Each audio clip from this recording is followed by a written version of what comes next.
blow that camera out of there. How you doing? Welcome back. I'm glad you're here. If you're new, I'm Jimmy. We're making it work. We're going to spend a day in the shop, and we're going to walk over here and show you a little tragedy that's going on out there. I don't know if you can see all those ambulances and everything. Police cars. Major collision out in front of the shop. Like I keep talking about the bad traffic and the construction going on here, and they're adding more and more apartments and condos and housing developments, but they're not improving the roads. And the accidents are just, you guys hear the sirens. I edit a lot of them out because it's like 4 or 5 times a day they go by. Ambulances, police cars, fire trucks, whatever. We weren't here for that. We're here to try to get this Acura fixed. Hopefully the starter gets here sometime this week. And a couple other things I'm working on, waiting on some parts for. I think I'm supposed to do that 2012 Chevy Traverse from a couple weeks ago with the cam actuator solenoid, because I see a solenoid in my parts bin. But we'll see. We'll play with that stuff. We'll try to get a few things fixed. We'll try to figure something out, learn a thing or two, and have some fun. Stay tuned. Look at this son of a gun, huh? Is that beautiful or what? Oh, it comes with a new shim. I like that. I need to save this one now. Allegedly, this will fit right in here, if I remember correctly. It's been a while. There's a little engine lift bracket on the transmission. That's kind of in the way. Come on, let's do this. I can't see it. You guys definitely can. There's 2 dowel pins that I need to get to go down in place. Yeah, that's nice. I didn't mean to make it look that complicated. If I can just get that started by hand. Okay, it's not so bad. You basically are working by braille. Because you can't get your tool in there, your light in there, your camera in there, and your hands in there. The little dowel pins that hold it in place really help a lot. Now this little 1/4 inch is not going to tighten it anywhere near as much as Honda likes. I believe the spec is 1,700 foot-pounds. Correct me if I'm wrong. Give me an idea how high it is. I don't know. It feels like it should be 30 or 40, I would guess, but they're always crazy tight. There's also a bracket on the lower bolt that goes to this hose. I got to put that bracket back in place now. I snapped it onto this hose to keep it out of my way. I put the hose in, that'll kind of hold it where it's supposed to go. All of this bracketry and all these hoses are for the vacuum controlled motor mounts.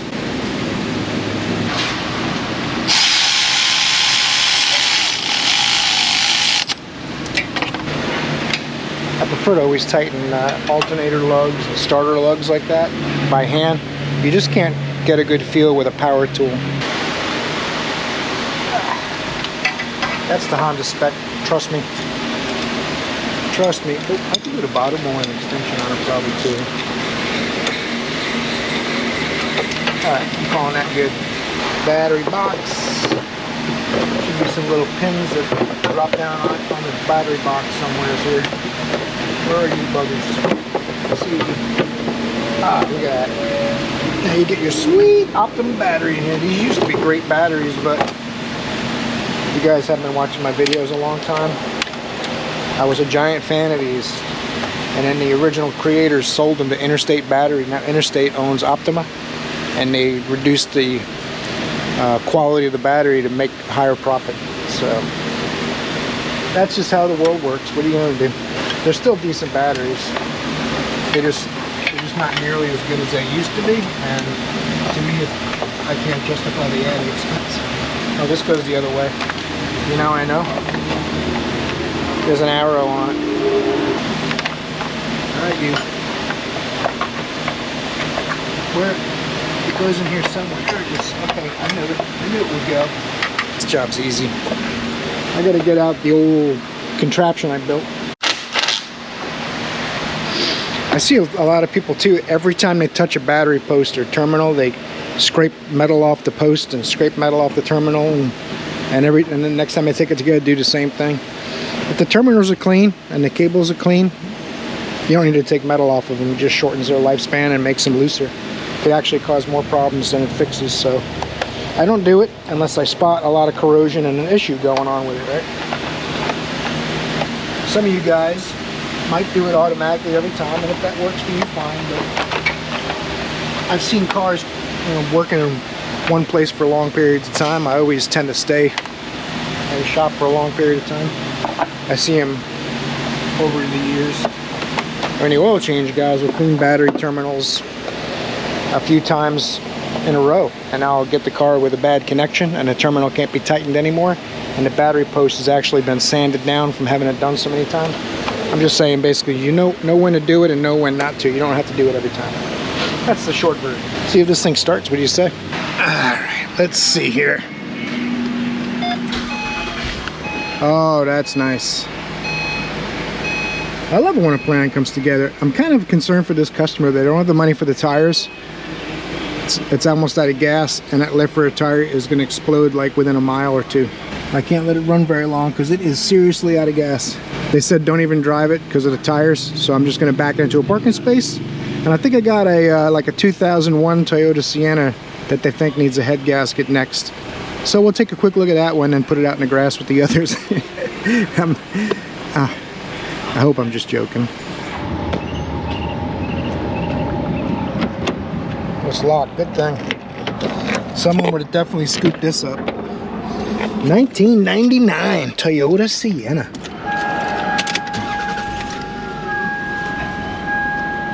219,916 miles. Shifter doesn't hardly work. They got their oil change somewhere, and the oil change kid told them that it needs a head gasket, but doesn't run bad or anything like that. I guess they had milky oil, they said. Ooh, the brake pedal's a little low. That's not good. We're gonna get a look around under the hood here real quick. It runs good, so it doesn't need a head gasket.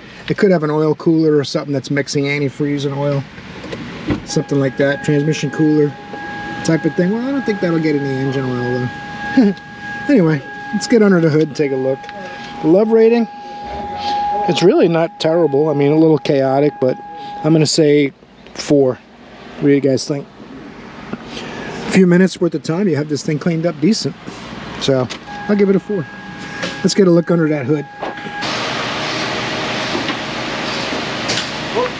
Pieces of the hood are falling off.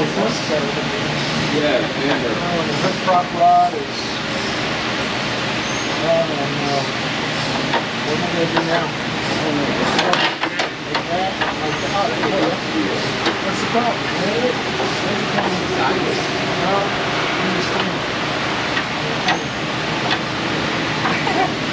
Okay, that's it. Alright, that's...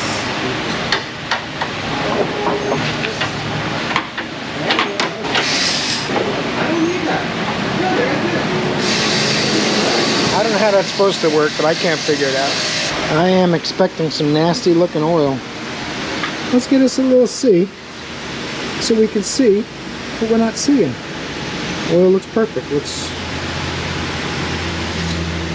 the heck's he talking about? Yeah, it is rusty. But I don't see anything wrong as far as oil in the coolant. Or coolant in the oil. Or anything like that. It shouldn't be under pressure. Maybe it has a leak. Let's top up this cooling system. I'm going to put some universal coolant in it just in case it's not leaking. I suspect there's something miscommunication going on. Alright, it wasn't all that low. I put probably a quart or so of coolant in it. And trying to figure out what's actually going wrong here. So I think I'm going to run it a little while and see if it builds pressure. Maybe it's overheating or something. I don't know. He said there's nothing wrong. The oil change guy thought the oil was too milky and he had a bad head gasket. So this car smells old. It's got plenty of gas, and the oil is good, and the coolant's full now. I did have to add about a quart, maybe a little over. So we're going to let it run a little bit, see what it does. The past couple of days have been weird. Not stressful or anything, just kind of weird. Like getting parts is hard, figuring things out with that. And then we had that accident out front, and that we had like 6 appointments canceled. Of course, now it's all cleared up. So it's just weird stuff to do. I think they got me a transmission for that transit van. I don't know if I mentioned that earlier. And I'm supposed to do the cam actuator solenoid in that Traverse to see if it fixes it. But I haven't been able to get to it. 220,000 miles. This thing's just broken in because look, it shows it's the clock's accurate. I think it is. Yeah, the clock's accurate. 11 o'clock. And all I've done so far is finish the starter on that Acura and play with the roof on my 62 and start looking at this. So it's not been a productive day. Let this thing run a little while. We'll come back if something rears its ugly head. We'll see what's going on. Well, this thing's been running a while. Air works good, temperature's good, the fluids all look good. I topped up the coolant a tiny bit, but nothing. I'm just gonna have to tell him to bring it back for his next oil change here, and we'll take a look at it. But very strange. Maybe I'll take it for a little drive, see what they want to do up front with it. On to the next one. 2012 Chevy Traverse. Looked kind of familiar, like I just worked on one of these the other day, but it was a different one. I think we're going to do the exhaust cam phaser solenoid, which is on bank 1. I don't know if you guys remember from a couple weeks ago. This thing had some misfiring, and all the cylinders misfired on bank 1. And it also has cam timing codes for bank 1 phaser codes, so solenoid codes. Very common failure. The ideal thing, if you're doing this yourself, is to move that solenoid to a different cam. Like you can go from the intake to exhaust, switch them, they're all four the same. You can switch them, see if the problem moves. Obviously all you're doing is moving the problem, hopefully, to diagnose it, and then you take it all back apart and do it again. Or you can do what we're doing, put a solenoid in and see if it fixes it. That's probably going to fix it, and it's a very good shot in the dark. So we're going to fire the parts can and see how it goes. I'm fairly confident we'll be all right, as long as it doesn't already have some kind of other timing system damage. This guy just bought this vehicle. Like I've told you guys in a couple of videos, if you're going to buy a vehicle, get it checked out first. He just bought this. Someone's had it apart and done a whole bunch of work in here. They may have already changed that cam solenoid and it's not going to fix it. I don't know. So we're going to dig in a little bit and see. If I see something really bad along the way, then we'll stop. So, all right. Well, we didn't get too far. Of course, it doesn't explain the cam timing codes, but it explains rough idle and stalling. Maybe it's a separate issue. But look closely at these hoses. And if you remember when I just worked on that Buick with the same engine, this is a vacuum pump that assists the engine, and it's supposed to go to the intake manifold, the brake booster. T's in right here. This is the crankcase breather. So he's got full manifold vacuum plumbed into the crankcase breather, and he's got the air pump plumbed into the air inlet. So I'm going to fix that real quick before I dig in and move that stuff around and see how it runs and see what we get for codes and see if we still have a timing issue on bank 1 or if this is causing our misfires on bank 1. Because it's very possible that the way this is plumbed, that it would favor one side over the other, the same as cam timing would, right? I'm trying to remember now. It's been 2 or 3 weeks since I looked at it, but... Alright, you turkey. I don't know who did this, but... I'm going to guess it was a used car lot mechanic, something like that. I don't know. I don't want to discourage people in this business, give credit where it's not due. But if you don't know what you're doing, why wouldn't you ask somebody, or someone to really go out of their way to make this work? Someone really went out of their way and went and got a clamp so that they could hook it up the wrong way. Pocket screwdriver, my little snap-on pocket screwdriver, the handle spins on the blade because the clamps are hair tight. Oh well, I thought I was getting the best when I got that snap-on screwdriver. Actually, Smuckatelli sent it to me. This goes like this. The rubber's a little hard. I'm assuming it's the original hose, I'm not sure. We'll get it fixed up and we'll see how it runs. How about that? Now this doesn't get a clamp, it just pushes together. Let's see how this thing runs. Get these two shaking hands. I'm going to clear the codes, bring up the fuel trims and misfires, and see what we got. Let's take a look at misfires first. Still feels like something's definitely going on, but it feels better. I may just have to correct fuel trims. I haven't cleared the fuel trims out or anything like that. It definitely had a P0017 exhaust camshaft correlation bank 1. That connection there with the way the vacuum hoses were wrong, that won't cause that code. I'm going to wait a little bit here and see if we get that code back. Right now, I'm not seeing misfires on those codes, but if you remember, I was bringing the engine speed up and letting it come back down, and it would just run rough and stall sometimes. That could very well be because of the cam timing or because of that vacuum connection. So the code is where I'm concerned with the cam solenoid. The way it was running could be both. So we'll bring it up, 2,000 RPM or so.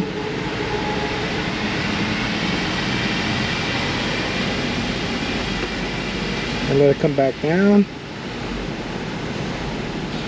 Alright, I'm not seeing my misfires, but it doesn't feel quite right. Let's look at fuel trims next and see what the fuel trims look like. Long-term trim on bank 2 is adding quite a bit. Bank 1 is about right. I'm going to try it again. We'll bring it up to 1,800, 2,000 RPM. See what the fuel trims do.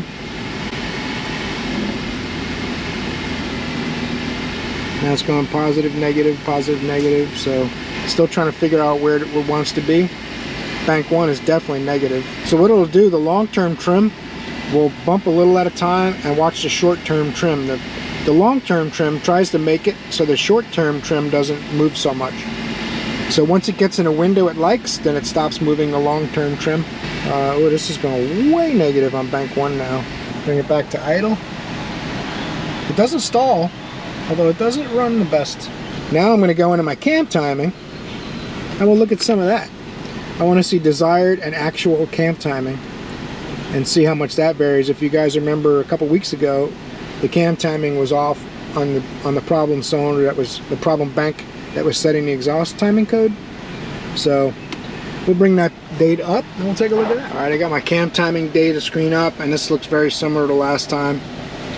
The desired exhaust cam and the actual exhaust cam, the variance, it's showing you those, how much it's not liking what's different. I'm going to try clearing the memory just in case that might have something to do with it, and then we'll see how it runs after that as far as fuel trims and cam timing go. Try to crankshaft position variation learn in case it was never done after major engine work was done, and it went through that test okay and passed it. Crank position variation learn, you basically just mash the gas to the floor. It gets to about 5,000 RPM and goes vroom, vroom, and cuts off. Then you know you did it, and it'll tell you that it was done and everyone's happy. Definitely runs better, but it's not, doesn't feel at 100% yet. And I'm wondering if clearing up some of the learned memory will make it start from scratch, because it was trying to correct for those hoses being hooked up incorrectly. So that's basically all I'm doing now. And the crank relearn is just because looking at the workmanship, it probably wasn't ever done. And that could affect cam timing codes and stuff too. So before I tear into this thing, I'm going to make sure we need to. I'm not seeing the hard misfires on the bank like I was. You know, it's running rough and almost stalled. Not very happy at all right there. See the tack bouncing?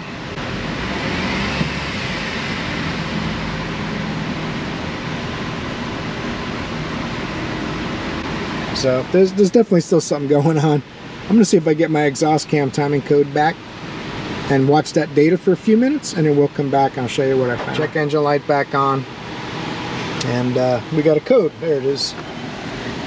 P0017. So that's the bank 1 exhaust cam. Probably that solenoid's bad. That's back on where we were. So we'll go back to doing that now. We're going to fix multiple problems on this thing, so it should run great once we put that solenoid in. I get a better idea once we dig in there a little bit. It's just a lot of stuff was caused. What the heck is that? A lot of stuff was caused that didn't have to be caused, and someone left a fitting on the AC hose, which makes sense judging by, I mean, you guys remember that? There's no bracket for the power steering. There's fuel lines that aren't bolted back to the cylinder head on the brackets and stuff. But in any event, my concern is that exhaust cam timing right now. I might fix a couple of things while I'm in here, but it's just silly when with this kind of workmanship. It makes the people who care just a little bit look like the heroes, but in reality, the ones who care are just doing their job, and the ones who don't should find a different job. Everything was tie wrapped to the manifold, so the untie wrap that's in the manifold. Oh, you guys want a tie wrap hat? If you don't want to use a lot of tie wraps, cut it off on the inside edge. If the tie wrap's got a little slack in it, you can reuse it. I know, it's cheap, they're not expensive, but it's super handy. I don't have to go get tie wraps, and they were pretty sloppy, so there's plenty of room in them. Why waste them? That's disconnected from the back. 6 bolts. Should lift out of there now, I think.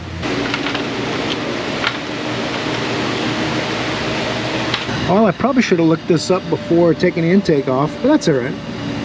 I'm glad I was looking at that because I found some other problems. So those 2 solenoids sticking out the front of the timing cover are the cam solenoids. The upper one is intake, and the lower one, I got a mirror in there so you can see it.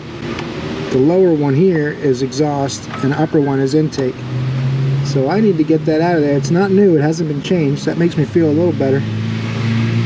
But I don't have to take the valve cover off, which that's kind of good. I don't have to disturb it, but it's kind of bad. I don't get to see what's going on in there looking at the timing chain stuff.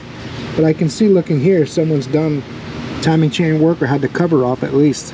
I usually do these on 4 cylinders. This is my first V6 cam solenoid, really. I don't see a lot of them. People rag on these cars, and I've mentioned this before, but I really don't fix a whole ton of them. So, and I know there's a lot of them on the road. Someone else beat me to this one, sadly, because it doesn't look like it was fixed right. Let's get a 10 and get that out of there. Stop talking about it. Way down there, I got it loose, trying to coerce it out of the hole and see if there's any metal in it and things like that.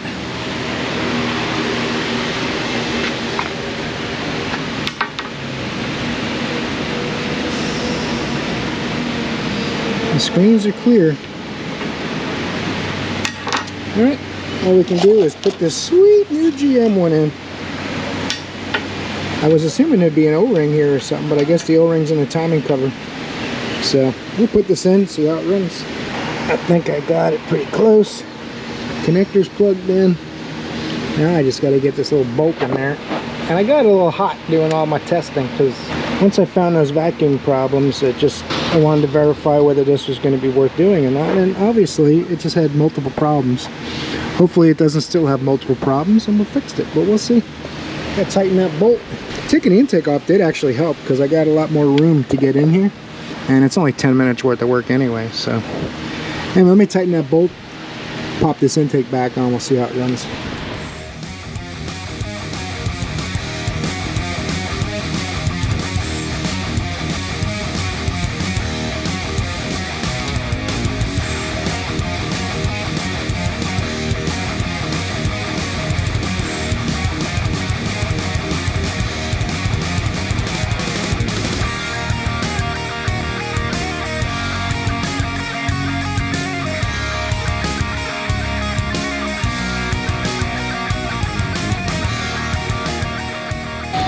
Go in here, clear out the code again, then we'll fire it up, see how this thing runs.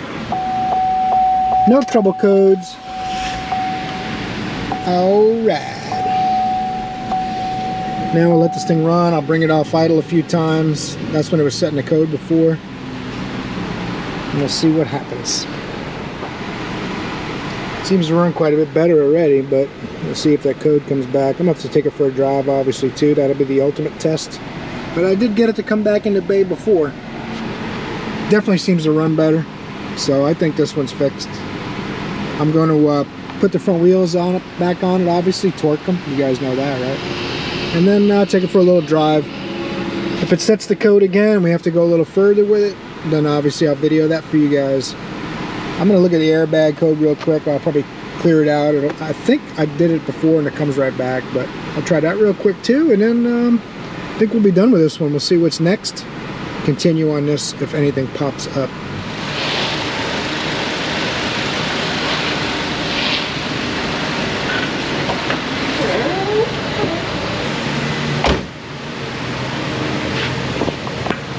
Don't be jealous. Now, long-time viewers might remember this sweet Transit Connect. It's a love rating of 1 because it's a work vehicle. If it was a personal vehicle, it'd get a 0, or a 0.5. 0, as I've said before, I won't work on. Got to get up to a 0.5 at least. We're gonna do a transmission, a battery, and an overflow or expansion tank. Let's get to it. Alright, I went ahead and lifted that battery out of there.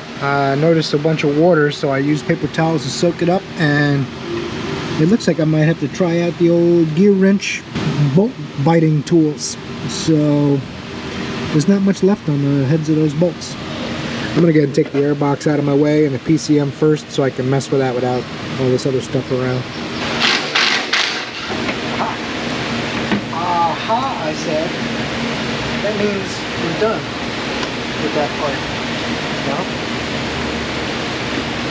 Maybe aha just means, surprise, you're not done. Alright.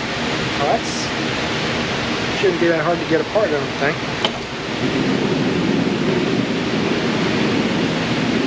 This is a sign for how this job's going to be. We're going to have trouble. Now we're getting some more room. Another 8mm, or is that a 7? Oh, that's an 8, I told you. A lot of this stuff feels very familiar to that Ford SUV I did the other day. Put an engine in. Of course, this is a transmission, but the ECM was in the back on that one, but the bracket's the same. Settle down.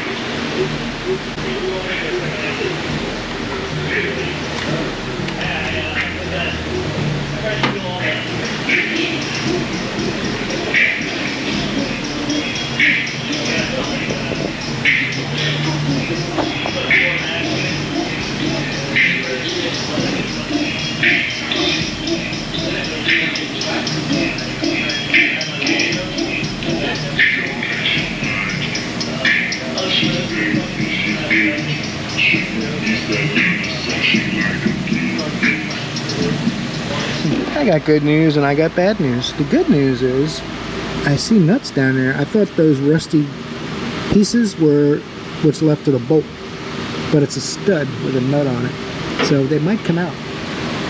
One way to find out is to throw a 13 on there and see what happens.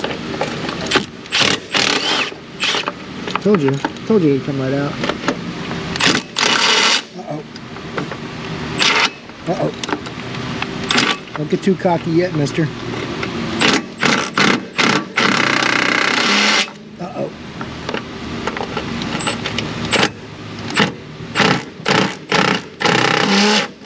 Uh-oh. Maybe a 12 will work. I might have to use the bolt biters on those. They'll hurt me. 12mm first try.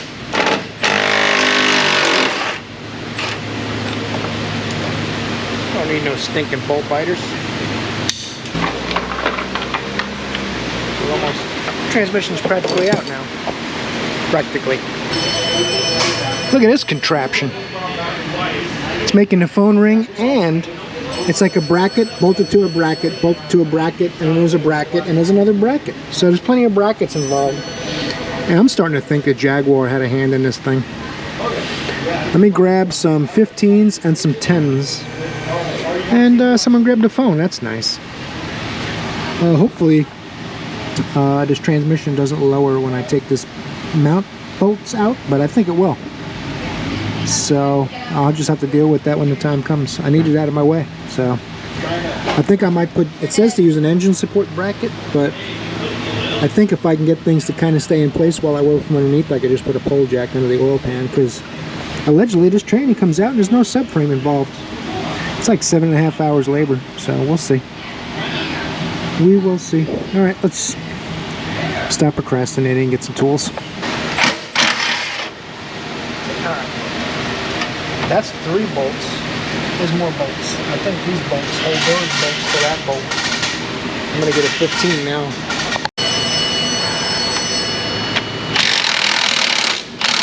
Hi, transmission. Hope you don't go too far. That was perfect. You only dropped about an inch. Ha! Alright, you got a bracket out, you get a bracket out. Now I just got to get one more bracket out. There are push pins everywhere. Alright, you. Stop making the phone ring and get out of here, will you? Look at that contraption. someone really, let me go get that.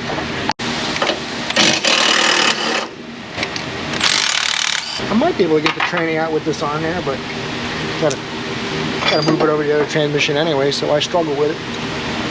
You want me to do it? I'll let you do this one. I'll jump all over that. Oh, I knew that coolant fitting wasn't going to make it, but what are you going to do? They got a transmission bell housing bolt right under it. You got to move it out of the way, and then it breaks. So let me have them order me one while I work on it. All right, I got all the crumbly bits out of this hose. I got to get the crumbly bits out of these two hoses now. Where'd it go? Where'd the piece go? It's in here somewhere. Oh, there it is. I found it. Look at that. That is good stuff. Oh, look. What could possibly be wrong? It's like a Ford Piranha. I wonder if it'll come with rubber hoses too. We'll see. Looks a little sketchy. That's 20 minutes messing with that hose to get to that bolt right there. Well, maybe not 20 minutes. Maybe 17. I don't know, something like that. Got to get this dipstick contraption out of my way.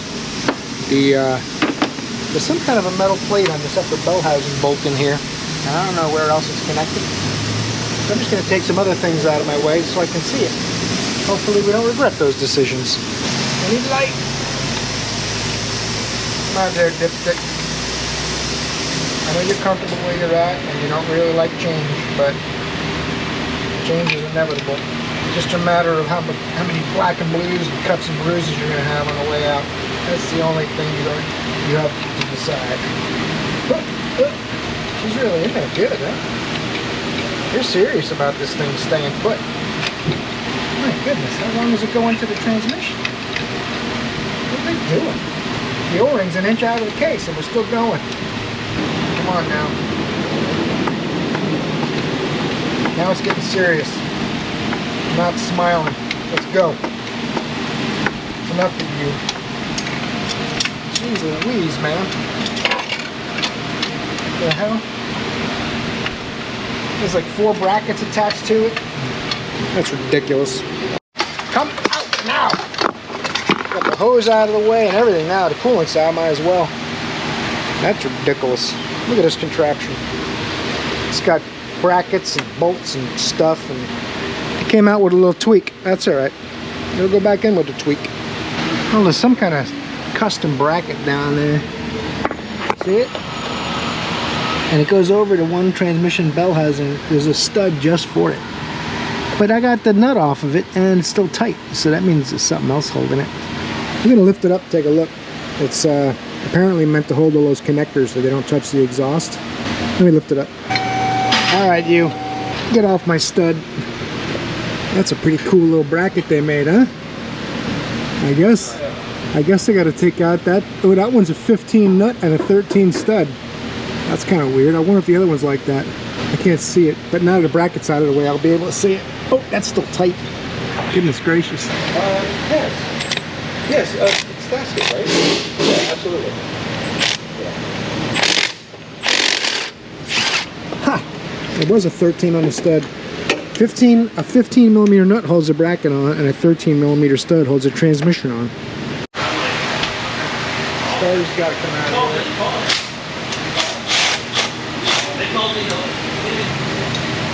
Goodness gracious. There's a lot going on in this thing. Now, it might not look like it can. But any good Ford mechanic will tell you. This is where you can get to the converter bolt. What you gonna do? Oh, right in the coolant tank. Oh, you check. Oh, well. A special rubber biscuit. You just pop it out of there. It's like they got it all engineered and they got done and they're like, oh man, you can't get it apart. How are you gonna get to converter bolts when our transmission blows up? Just hog out the bell housing. We'll put this rubber spacer under the starter. I don't know. Maybe that's not exactly how it went, but that's what I'm gonna pretend.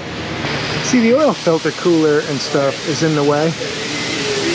So the way I'm gonna probably do it is with a transmission extension. And if you go from here, see it up there? Does it come up on camera? Can you see it? Oh man, that's what we gotta get. There's probably 4 of those. I believe it's a 15 millimeter. So we'll get my long transmission extension in a swivel and see if we can get to it from here. And then we'll just roll it around with our sweet monster wrench. When the mountain wrenches are really big, they call them monster. But they're no longer available under monster or mountain. I think it's like AD tools, TD tools. I'm not sure, something like that. Someone who knows, put that in the comments. Who makes these things now? I think they're in my Amazon store actually, but like a lot of the tools I use. Let's see. Let's get an extension.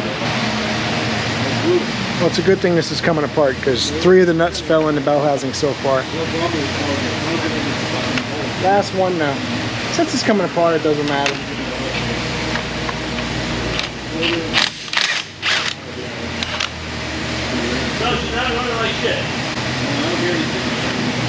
They're going back together.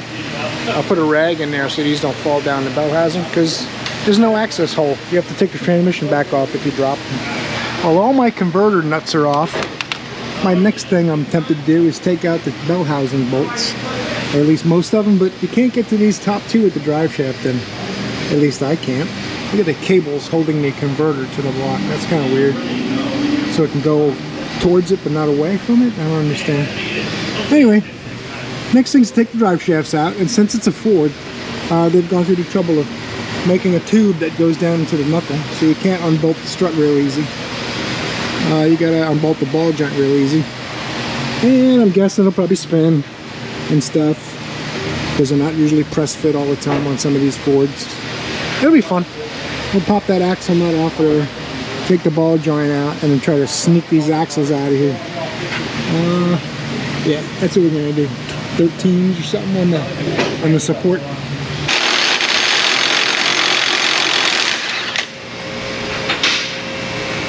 I want to hear another word about it. I believe it's a 24.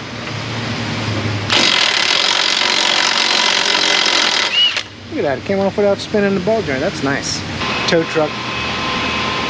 It's dropping off a broken mechanical wonder. Yeah. I'm gonna guess. Just bought it a week ago. It stopped moving. Something happened with the transmission. I don't know. I have no idea. None of my ball joint tools will separate this. They kept flying off of there and I didn't want to film it. I got smashed in the arm with it, so it wasn't anything pretty to see. So I'm either gonna get a pickle fork, which means I destroy this rubber boot, or I just wail on this with a dead blow hammer and see if I can get the ball joint to come loose. So the last Ford I worked on, these just spun and I couldn't stop the nuts from turning. This one I can't get it to come apart. I don't. It's kind of like Ford spark plugs. They went from falling out to you can't get them out, and now they're rusted in by the valve cover rust. You can't. Whatever. I don't want to hit the caliper, but that's a chance I'm willing to take.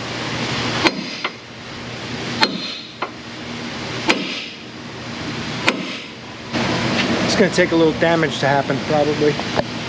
You guys see it? Parked next to the broken mechanical wonder. Like a 77 Thunderbird just rolled in. It's Joe's next ticket. Okay, I've gone to the fork here, and it's still not coming apart. So I'm going to whack it a little bit more.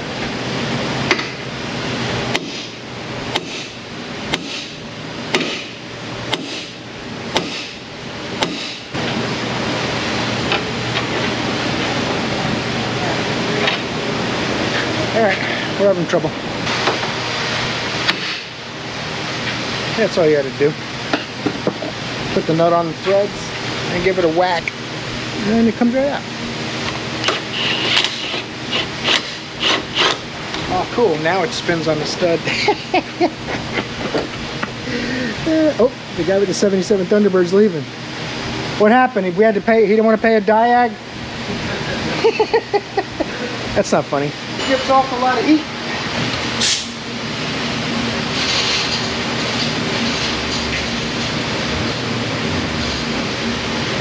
The next fiasco, eyes and ears.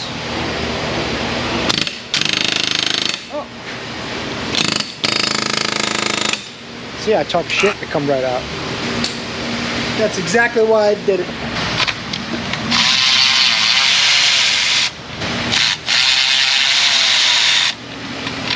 Now before I slide this axle out, I gotta drain some tranny fluid, I think. They're less messy that way.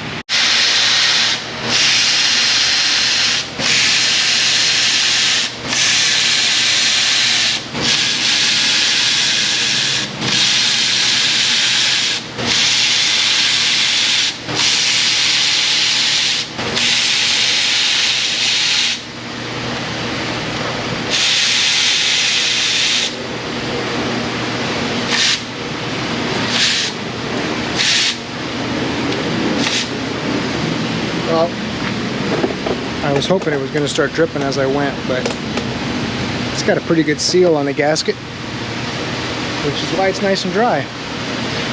Didn't really protect the transmission, sadly, but I got a feeling it's never seen any servers or anything. So we'll pop it loose, we'll make it bleed, and try not to get covered in tranny fluid. We'll be all right. You know what, too? I can put a bolt in here on this one, just in case, so it only drops so far. I'm sure this thing is boss. Use the old Icon dead blow. Get a little coercion out of it.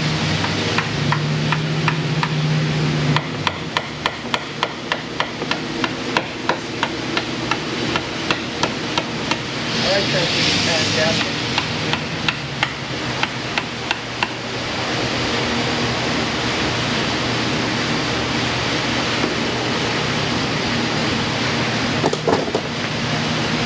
Don't be mean. I guess an inanimate object can't really be mean. There you go.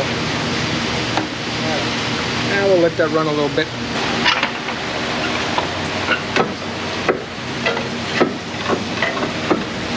Alright. Let go. One more axle and I gotta get the tranny jack.